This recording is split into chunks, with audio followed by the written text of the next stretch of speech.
Welcome, please, Bruce Alexander. Friends and colleagues, thank you for the warm welcome. Times are changing. Well, times always changed. But today, we're going to look at a fundamental shift in societal thinking that requires a new skill set for today's successful advisor. I'm talking about the epidemic of short-term thinking. People are not contemplating the future the way they used to do. They don't have the time. They're not taking imaginative journeys into how life might be years from now. They don't have the mental space for the luxury of contemplating their distant future when today's pace of life and information overload keep them firmly welded to the present, the urgent, the here and now, and the instant. Now you know this is happening. You don't need to take my word for it. You encountered the problem of people's reduced time horizon when you introduce them to the subject of their own distant future, or the financial future of their surviving loved ones. Yes, your clients sense these things are important, but they're simply not on today's already overcrowded agenda. They're beyond the reach of their far shorter time horizon in the age of forced short-term thinking. Academic studies bear this out. Psychologists call it a cognitive bias towards the present. Sociologist Elise Building claims that we're so out of breath dealing with the present, there's no mental room for imagining our own future. Neuroimaging studies show that as people's connection to their future selves diminishes, they're no longer motivated by decisions with long-term benefits. They see the future as something detached from present-day reality. French historian and thinker Francois Hartog calls it presentism, where constant emergencies dominate our thinking until there's no mental space for a perspective on our future self. People have exchanged a perspective on their own future for mental focus on the here, the present, and the now. And you see evidence of that even in small changes. My streaming service will replay a football game with ball in play. Stoppages are edited out. I don't have to wait a moment to see the action. Then there's the 25-minute cut-down version, the 10-minute magic moments, or the 5-minute instant recap. What next? Will I be able to take a pill and just have the memory of the football match without having to even watch it? Remember books. Books are not instant. There's a time investment between starting a book and finishing it. According to Pew Research, only 19% of Americans today read books for pleasure, and that number is dropping. There's a time gap between starting a book and enjoying its final outcome. And it takes imagination to immerse yourself into the story. Time and imagination are swallowed up today by the epidemic of short-term thinking, and here lies the challenge.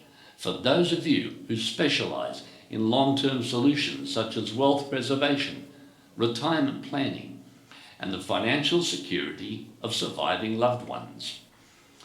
You are solving problems clients cannot see or feel right now because they don't fit into their shrinking mental time horizon. People are in the grip of short-term thinking, and we are in the business of their long-term future. What meaning can a conversation about the future have with someone stuck like glue in the present, the instant, and the now, where everything happens at warp speed and life comes to them out of a screen? And if it doesn't, just swipe right or click the cross upper right for the next quick read, quick click video, or post that demands your attention right away. Think about this. If a surgeon tells me I need back surgery, I tend to believe them. I don't need a 30-year time horizon or a perspective on the future to work it out because my back is hurting now. Why did I say 30-year time horizon? You know why. Because there's a big gap between being 35 and knowing you'll never need a retirement plan, you'll never have a serious illness, you'll never die, and being 65 when you know reality. Because 65 is beyond the shrinking time horizon of today's 30-year-olds. 65 doesn't exist. Or if it does, It's not worth even thinking about. So, what's causing the epidemic of short-term thinking, the reduction in people's mental time horizon? What has swallowed up people's ability to take vivid mental journeys into their own future? The first factor is mental overload. Apps get smarter, devices get faster, AI collects and summarises vast amounts of information, and we have to act on it right now at speed. But has our ability to hold all of this information and work at such a pace expanded? No, it hasn't. So, where did the extra mental space come from? The answer? Information overload has pushed out thoughtfulness, contemplation, dreaming, imagining, creating, original thinking, pondering rich and wonderful things from a distant time zone. There's no mental space left for communion with nature or vivid imagined journeys into unknown futures. The second factor locking people into the present tense is the uncertainty about the future itself. We don't want to contemplate a future that may include rapidly evolving viruses, irreversible climate change, escalating war in Europe, opioid addiction, almost daily mass shootings, the unthinkable clash of superpowers over Taiwan, artificial intelligence swamping the jobs of some people. You know, sometimes the future does not bear thinking about. And one more factor driving the epidemic of short-term thinking is social media. Pew Research data shows 84% of Americans 18 to 29 are on social media, and so are 73% of 64-year-olds. Consider how it dominates their time. You know, Facebook alone is taking up a global average of 58 minutes a day. That's not a spare hour. You've still got to eat, sleep, travel, work. It's taking up your unguided thinking time. Of course it's addictive. Psychologists know that. And of course it's escapism. Social media is not real. It's a created parallel universe where everything is glamorous and full of smiling emojis and where everybody likes you instantly. You don't have to wait for satisfaction on social media. It comes to you now, instantly in the present. Colleagues, the problem could not be clearer. Our profession is focused on the future and our clients are bolted firmly into the present. So you are as motivated as I am to unlock this trap of short-term thinking and restore in your clients a vivid mental picture of their future possibilities. A mental picture clear enough, detailed enough, and informative enough to prompt sound financial decisions today. Your responsibility, like never before, is to introduce your clients to someone who will one day be a central figure in their lives, their future self. Let's take a brief journey with our own imagination now. What might the average person in the future say if they could speak to their present person today? What would the 70-year-old say to their much younger self? Why didn't you think about me, David? Why didn't you think about me, Karen? Why did you only think about yourself? All right. I think we might have to pause a moment to let those who are now coming in. You are welcome. I was told you were held up, so please come into the front rows here so we can work with you. Look, we've covered a lot of stuff in just a few moments, so I think I should bring you up to date. We've covered how our profession has to solve problems clients don't know they have because of problems such as an underfunded retirement or financially stressed surviving loved ones fall out beyond their own time horizon. People would have to take a mental journey into the future to get a vision of their future self, and they're not taking that journey. Powerful factors are forcing people to concentrate on the present, the now, the urgent. Information overload leaves no mental space for the luxury of contemplating the future. Second, social media addiction jumps in with an escape to an alternative reality, a parallel universe where everything is instant, colourful and now. And finally, with Ukraine, climate change, galloping new viruses, rising oceans, mass shootings, opioid addiction, and the unthinkable clash of superpowers over Taiwan. It's no wonder people are less inclined today to think about the future. So more than ever, colleagues, restoring your client's ability to take revealing journeys into their imagined future is your responsibility. By the way, you'll be doing them a favour. A 2022 study by Dylan Bentley found that reflecting on a distant future produced feelings of well-being and lower negative emotions. Likewise, Dr. Sarah Roach, writing in the Journal of Experimental Psychology in 2022, said that future thinking, imagining prospective events, promotes far-sighted decisions. It's a benefit, says Dr. Roach, for individuals who would otherwise make myopic decisions. Sound familiar?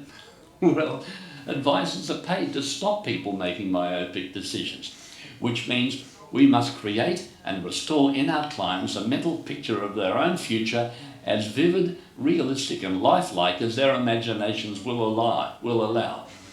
To spend a day in a future time zone, get a good look at it and journey back to the present with a renewed sense of urgency to make some well-informed decisions. Einstein said imagination is more important than knowledge. It's a preview of your client's coming events that may not always be pleasant. Their future may include critical illness, underfunded retirement, premature death, impoverished surviving loved ones. Now, these are genuine, statistically provable probabilities, and you know that. But only your client's imagination can help them see it. And creating this level of foresight, this mental reset, this perspective on their future self is your responsibility. It's a responsibility even more critical in the age of artificial intelligence because AI and robo-advice have streamlined much of the number crunching and regulatory compliance. Advisors cannot remain the manual version of doing something robotics can do automatically. So who are financial advisors now? Think about it, please. Educational requirements and regulatory requirements have elevated advisors from product specialists to highly trained financial advisors. But investment advice and financial plan construction is no longer a unique skill now that AI has automated much of the number crunching. So again I ask you, who are financial advisors today? And the answer is visionaries. Men and women with the technical training plus unique insight into a client's future needs and the ability to introduce them to someone who will one day be very close to them, their future self. AI cannot do that. AI knows nothing about the future. AI does not have an imagination. Sure, it's very fast. It's very proficient at rearranging what's already there up to a year ago, but it does not have insight, foresight, intuition and imagination. AI cannot foresee a client's life satisfaction needs, emotional security needs, investor temperament, hopes, aspirations, dreams and fears. Today's advisor must see all of these human concerns and take the client on that valuable journey to their future self, a journey only possible through the imagination. Now, to achieve this shift in thinking, two things need to happen. First, we need to recover our own imaginations to be visionary thinkers. And secondly, we need to share their perspective on a client's future with them and allow them to take that mental journey into the future, use what they see to inform their decisions today. Well, let's start with the first one. Being a visionary doesn't just involve solving problems others don't solve. It involves solving problems they can't even see. But to lift clients out of the trap of the eternal now and restore a picture of their future self, we have to restore our own imaginations. Now, imagination comes naturally to highly creative people. If I know anything, I know that. When an advertising agency wants good ideas, they don't go to the accounts department. They go to the creative department. But natural creatives don't have a monopoly on the imagination. It's an evolutionary imperative. It's why we humans do so much better than other living creatures. You had an imagination as a child, you still have an imagination.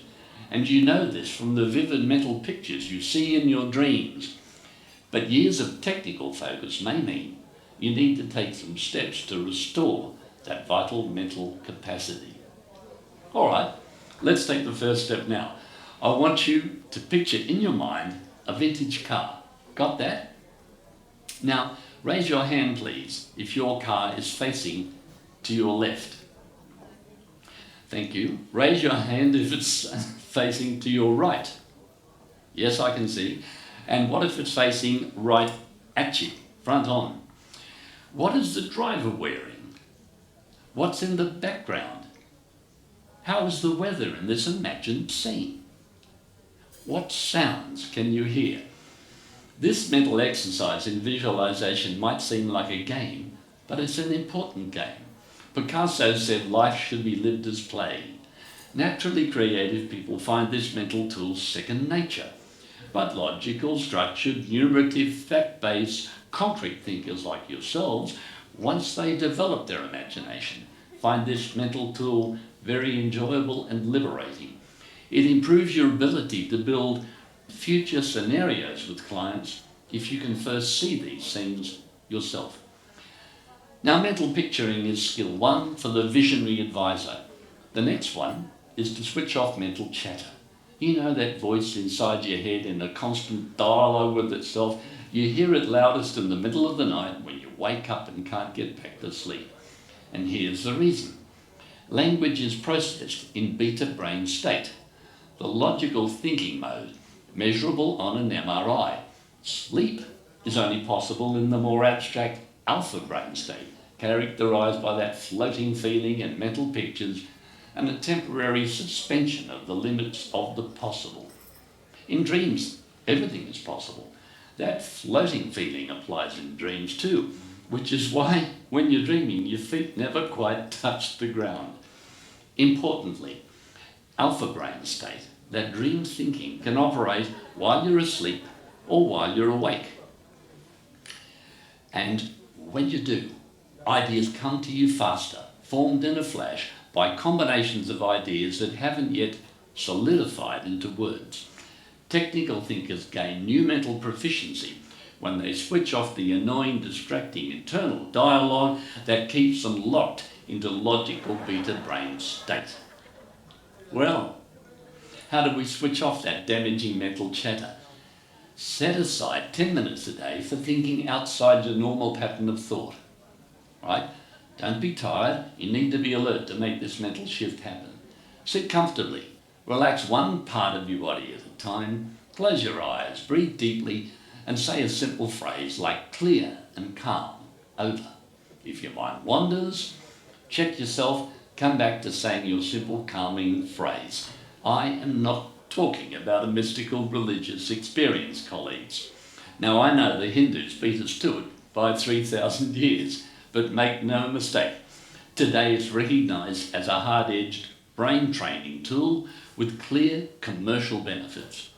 You see, switching off that mental chatter allows you to break free from just rational beta brain state.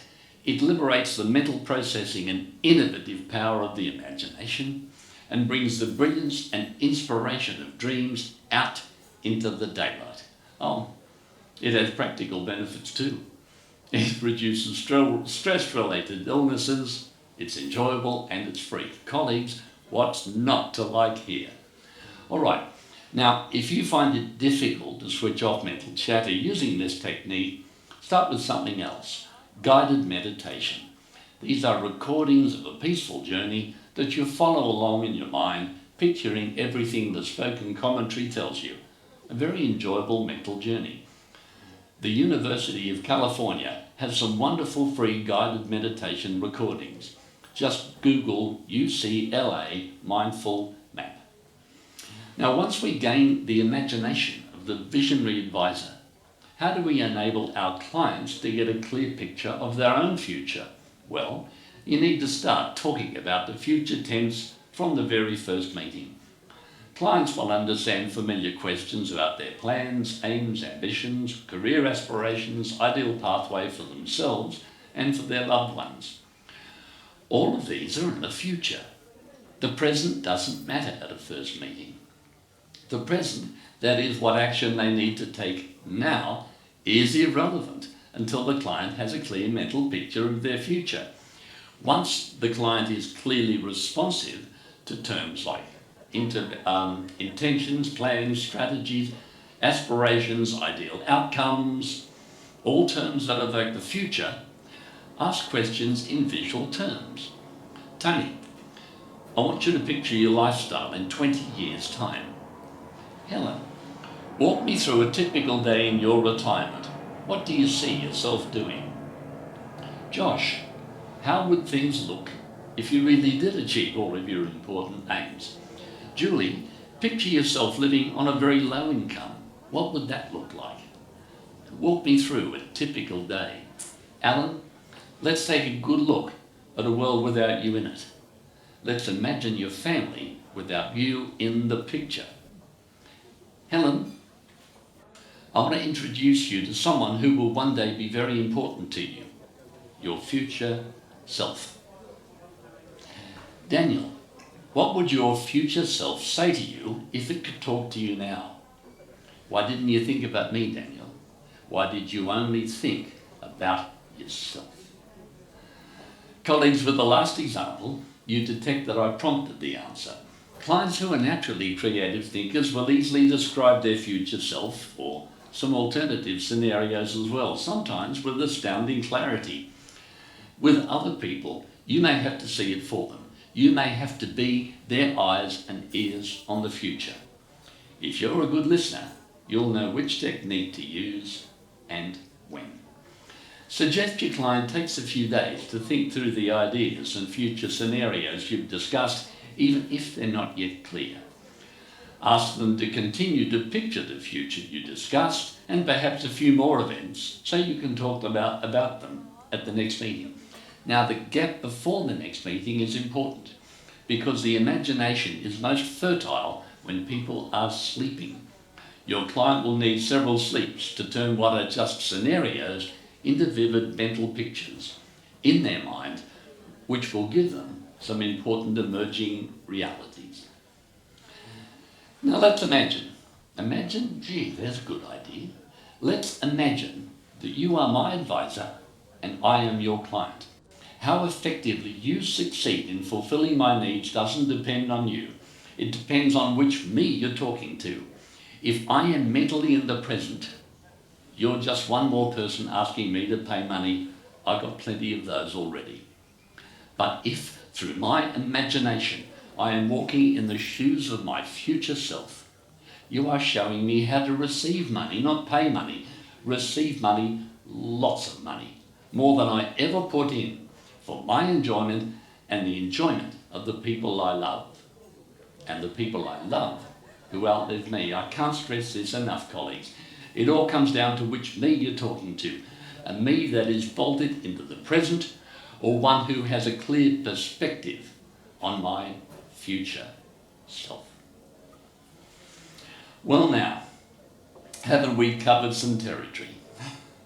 We've shared the societal problem of ultra short-term thinking and the forces driving it. You can't change these forces, but you can change them one life at a time. We've unpacked how the professional advisor can develop their own imagination to become a visionary, and how they can restore in clients a perspective on their future self, a journey of the imagination vivid enough to inform and motivate their astute financial decisions today. Colleagues, you have a valuable role to play. Society stands in need of what you do. You owe it to them to do it wisely and well.